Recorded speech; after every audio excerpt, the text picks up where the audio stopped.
Hey guys, what's up? It's Amena. So as you can see from the title of this video, I'm going to be talking about my autoimmune disease. So I just found out recently that I have Hashimoto's, and for those of you guys that don't know what that is, basically my immune system, which is supposed to keep me safe and defend me from foreign invaders and all of that, my immune system is my problem. My immune system is literally attacking my thyroid. For those of you guys that don't know like what your thyroid is or what it does or anything like that, your thyroid is a gland that's on your neck about right here, and it's shaped like a butterfly. And so your thyroid is super, super important because it controls your hormones throughout your body. So it controls your digestive system and it can impact pretty much every single system in your body. Yes, I figured out through many testing that I actually have an autoimmune disease. And to make a long story short, basically, I tested abnormally for my thyroid on 2 different tests, and the doctor said that I have hypothyroidism. When I found out that I had hypothyroidism, I did some research by myself. I started to dig and do more research to even see like how did I even get this problem, because it doesn't make any sense. Like I don't really understand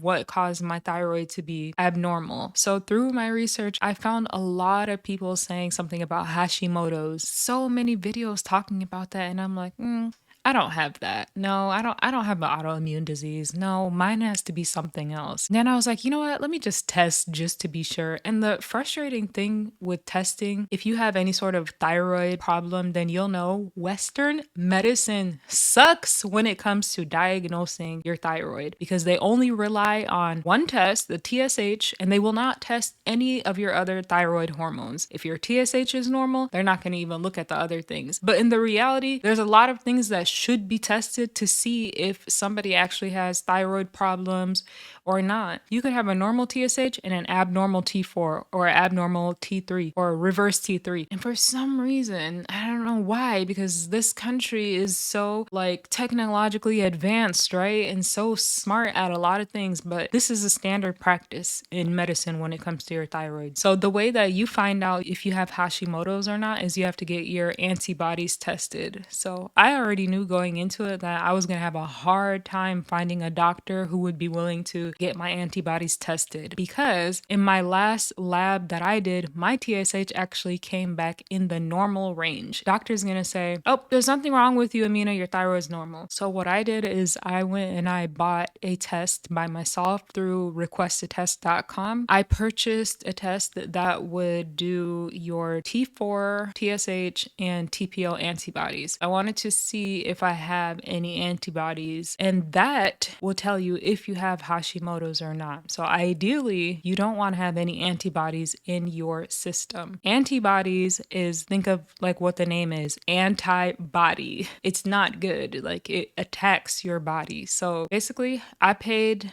over, I don't know how much. I paid like $150, something like that, to do this exam. I went to Quest Diagnostics and did it. And literally the next day, it was so fast. The next day, my results came back. My TSH was 3.5. My T4 was 0.9. So while they improved a little bit, it was still not like optimal. And my TPO antibodies were over 900. Shocking. Like, and the thing is, they could even be higher than that, because that test just stops counting after 900. After 900, they're just like, yeah, whatever, it's over. So I don't even know how many I have. It could be like 15,000. It could be uh, anyways, so that basically confirmed that I have Hashimoto's. So the way that it works is that your immune system will attack your thyroid to the point where your thyroid will not be able to function as it once did. Your T4 levels will drop. As a result of the drop of your T4 levels, which is a hormone, your TSH will increase, because your TSH is the signal that's trying to tell your body like, hey, make more T4 hormones, make more, make more. Your thyroid is not able to make enough T4, so your brain is saying more, and your TSH is increasing as a result of that, because it's trying to signify to your body that you need to make more T4, but you can't make more T4 because you're getting attacked by your own antibodies, by your own body. Like, oh,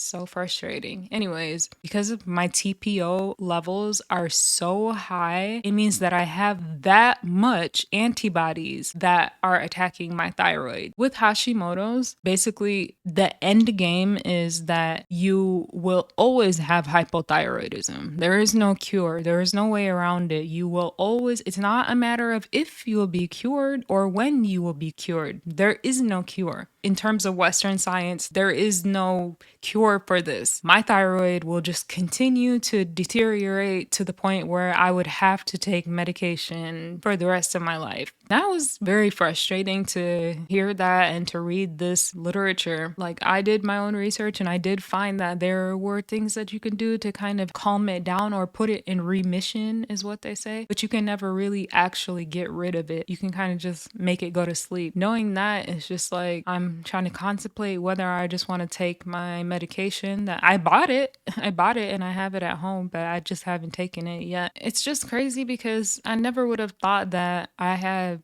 this. Like, I never would have thought that I would have thyroid issues. I never in a million years would have thought that I would have autoimmune disease. Crazy thing is, when you look at me or if you've seen me out in the streets, I look fine. And I do, like, I genuinely feel fine. Like, I don't have any pain or any extreme symptoms right now. Like, I have some symptoms. Let me read to you. What are the symptoms? Fatigue, lethargy, feeling cold, hair loss, dry skin, brittle nails, constipation, an enlarged thyroid, high cholesterol, irritability, sensitivity to cold, slowed heart rate, sluggishness, weight gain. My hands and feet always being cold no matter what I do. Even if the room is hot, I can have cold hands and feet, which I always ignored before because I'm like, I've been anemic in the past. I'm kind of used to being cold. I'm used to always being the cold one in the room where everyone else is fine. Having dry skin is another one that definitely I've noticed within the past year. Like, my skin became so dry to the point where like my forehead was literally flaking and I had to up my skincare routine and drink more water. I started drinking a lot of water now and that has helped. And thinning hair, like my hair has definitely became thinner, and that was confusing for me because I already kind of have thin hair. I had thin hair because of anemia and then I grew it back. I didn't even really notice that it was